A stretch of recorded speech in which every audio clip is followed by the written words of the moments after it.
If the mind did have that power, why aren't you living in paradise?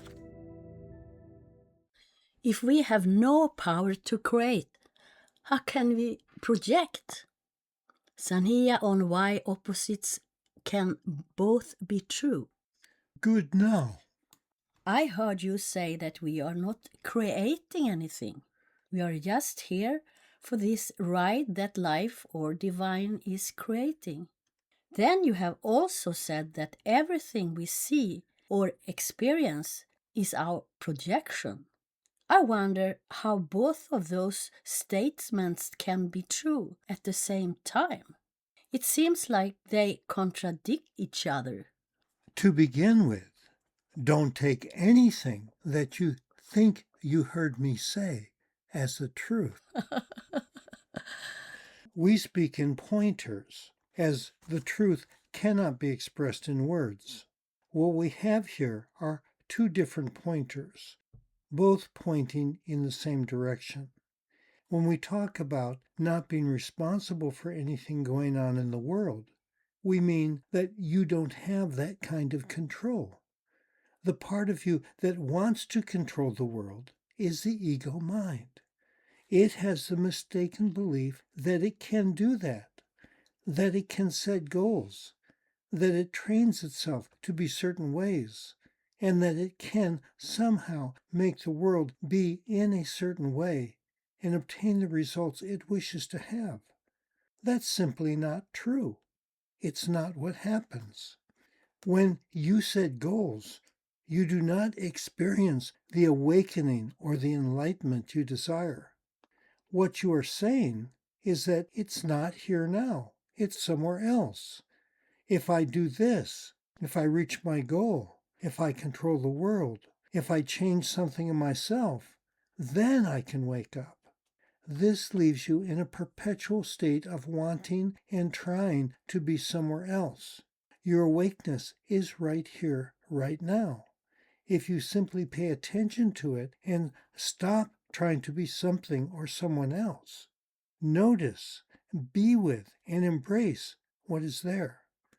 Don't be with the past or the future, but with what is actually here now. The problem might be that I have a past and a future, I think. It's today and then it's tomorrow. When is it tomorrow? Tomorrow, I think. But then it's today. There is no tomorrow. That's an idea in the mind. There is no yesterday. That's also an idea in the mind. Do you say that the mind has the idea that I can decide what happens, but that it's not right? Yes, the mind may think it can determine what tomorrow will be, but tomorrow will be what tomorrow will be. If the mind did have that power, why aren't you living in paradise?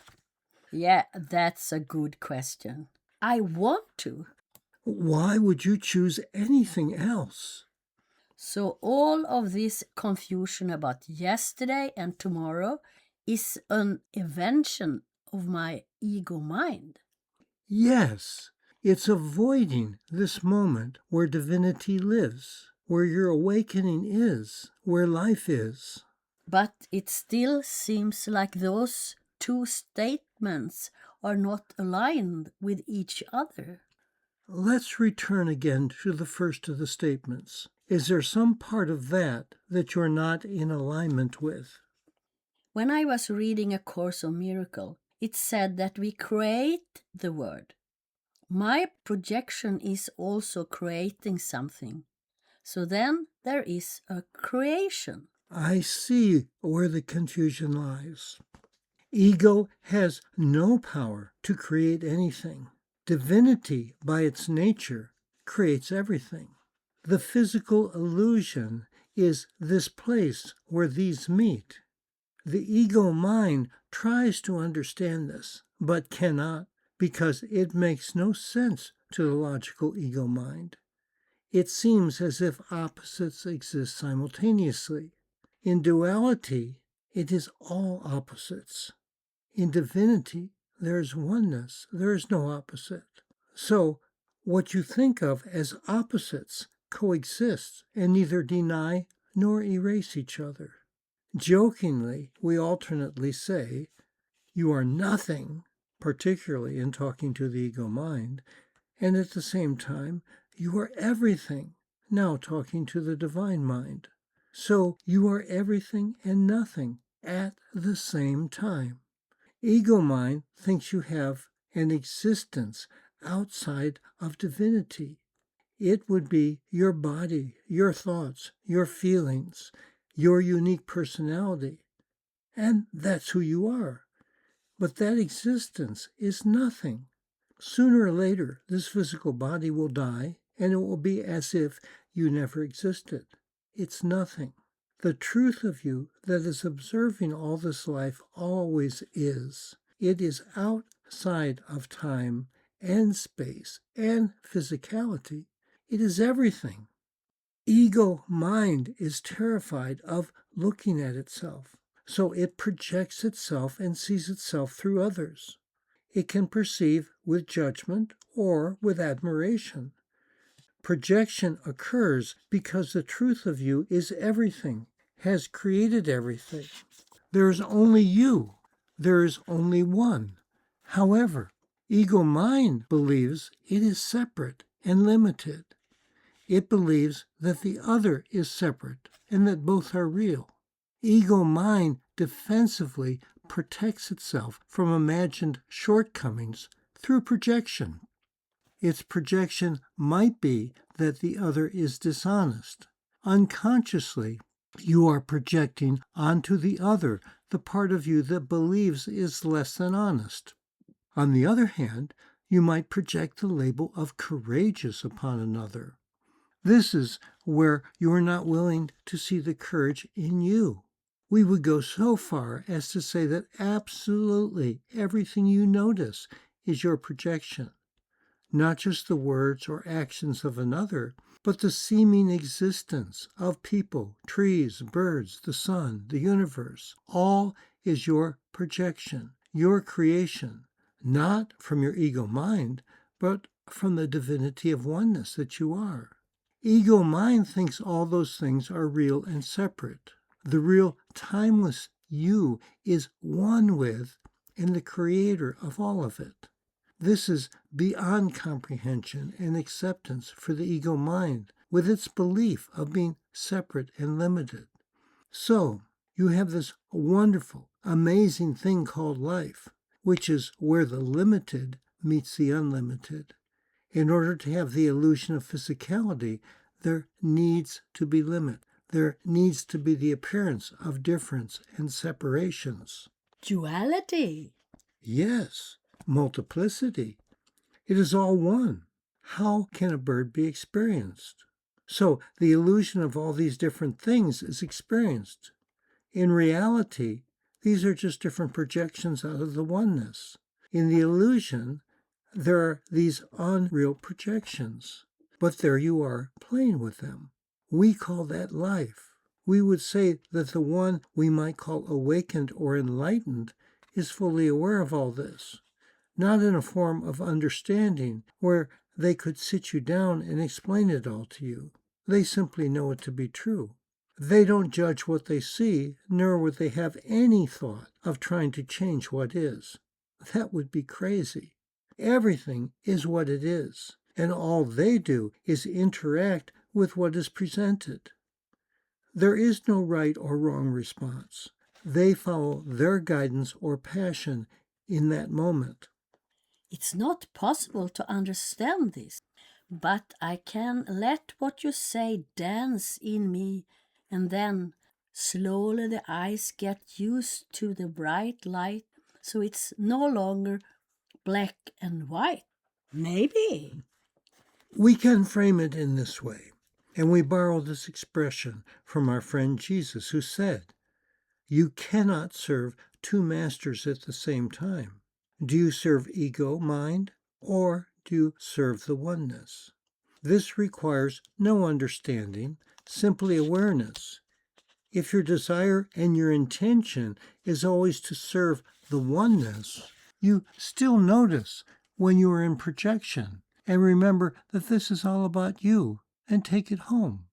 You will notice when your mind thinks that something needs to be different and let that thought go. You will focus on seeing without resistance what is here now rather than on what you think should be here. When your consciousness is absolutely with what is here now, that is the awakened state. No past, no future, no program, no rules. It's not for you to understand what is said here. There is simply choosing a master and acting on it. Say more about acting on it. When you set a goal and try to reach it, you're acting on ego mind. That's what you're reinforcing. So you get stuck in that endless cycle of trying and you're never satisfied. Instead, you might notice, there I go setting a goal again, and take no action toward its fulfillment, instead returning to see what is here now. You do that over and over again until it begins to become automatic. I can hear what you say, and I have what I called a dance, where I let it be and move as it does in me. But many times I have a strong emotional response to the now.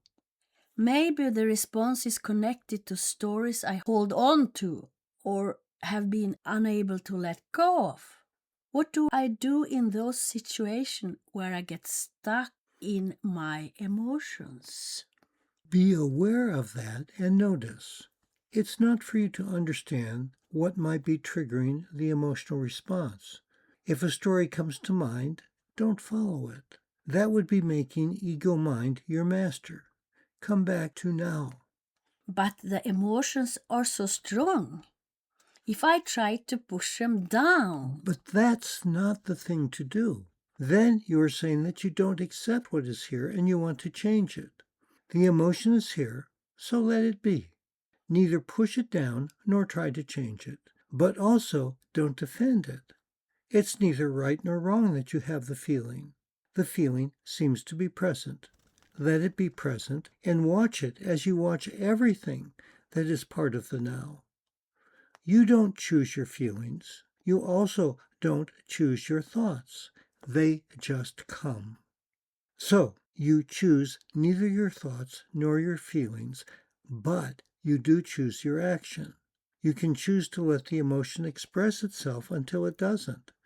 You can choose not to follow your thoughts. You don't choose an action to get somewhere. You choose the action of inaction. Action, when it comes, just comes. There is no choosing. A thought appears, and the choice is not to act on it. It's not a question of what you need to do, but a matter of what you need to stop doing. The thoughts that come to you are not true. Stop listening to and following them. Stop serving that master. But also, do not judge the thoughts or try to push them away, the same as you would do with the feelings. The thought is there. Let it be present and have no concern if it returns. Simply don't be guided by it. Remember that what is real does not change. Thoughts and feelings are in constant motion. What doesn't change is the awareness that notices the thoughts and feelings. This is the you to keep coming back to. Who is noticing what happens in the present? That's a little bit scary. Very scary. That's why most people continue to listen to and follow the ego mind. It feels easier and safer. The suffering is familiar and shared with most everyone else. Yeah, and they stop listening to the inner divine voice too. You have given me some keys like investigating who I am serving, allowing thoughts and feelings to be present without judging or resisting, and taking a step backward to see who is noticing what is happening. I would love to be able to give you a list similar to what you have just related, and to tell you that all you have to do is to do those things and awakening will happen. But that's not how it works. All of that will still be coming from your ego mind. The desire to not feel this pain, to not be holding these thoughts, the feelings of helplessness and hopelessness, and so on. But that's the hand that you hold right now. Even though these ideas of what to do all come from the ego mind, that's all you can do for now. However, if your day-to-day focus is on being free from your thoughts and your projections, then you are focusing your energy in a laser-like way on the truth of you. The relationship between the divine and your illusion of physicality is absolutely unique. There's nobody else like you. How can there be a one-size-fits-all path to realization when each path is different? Others can point, but they can't tell you what to do. If the pointing is of true value to you, you will be encouraged to look within where your true guidance, your true master dwells. When it all quiets down, there is an inner voice that I call divine presence. So it seems that I have the choice to turn inside and find that voice, or to turn outward and be in fight. There is something with having to be aware of the inner divine voice. When I am there, I can take in what you are saying a little bit easier. At least I can quiet down. Quietness is a key. That is the place where you can hear. Take time for quietness each day. This inner divine voice has no relationship to past or future. It relates to now. It doesn't guide you to results-oriented actions. It leads through the passion of the moment, through a knowingness beyond understanding. It might encourage you to take an action because you are terrified to take that action. Your guidance will not identify any action as a step to awakening. It will simply suggest you do this now. The importance is for you to hear, trust, and act on this inner guidance. It's never a question of right or wrong, but one of what is here now. This is serving divine guidance rather than the ego mind. Ego mind will likely express opposition to this voice. It's terrified of taking such steps. Fortunately, it doesn't matter. There are no disasters. You simply are. No matter what is done in the illusion, you can't undo or destroy yourself. You are. There are no consequences to your actions. There is the presence of suffering when following ego mind, but it's not real, and it's not forever. Eventually, you will choose the Divine Master. This is not to say that nothing is gained by following the ego mind. These choices and their results become part of your programming. Eventually, the response will become one of not wishing to go down that road again. You can't force that point to come, but choosing your inner voice whenever possible can only speed up the transition. It feels like there needs to be some braveness to step out of following the voice of the mess consciousness. I need to be brave enough to listen to my inner divine voice. Perhaps, or maybe, you become so exhausted that you just don't have the energy to do it anymore. Following the divine voice becomes the easier choice. It may feel more like survival than courage. Maybe in the end, it's the weariness from repeated failures rather than courage or ability to hear your inner voice that is the largest determinant of the choice to follow the inner master. Much of my job is to help wear down your mind. So now what? Good now. This content is the creative work of Channels Without Borders, all rights reserved, 2026. Visit channelswithoutborders.com. If this touched your heart, Subscribe and receive more light.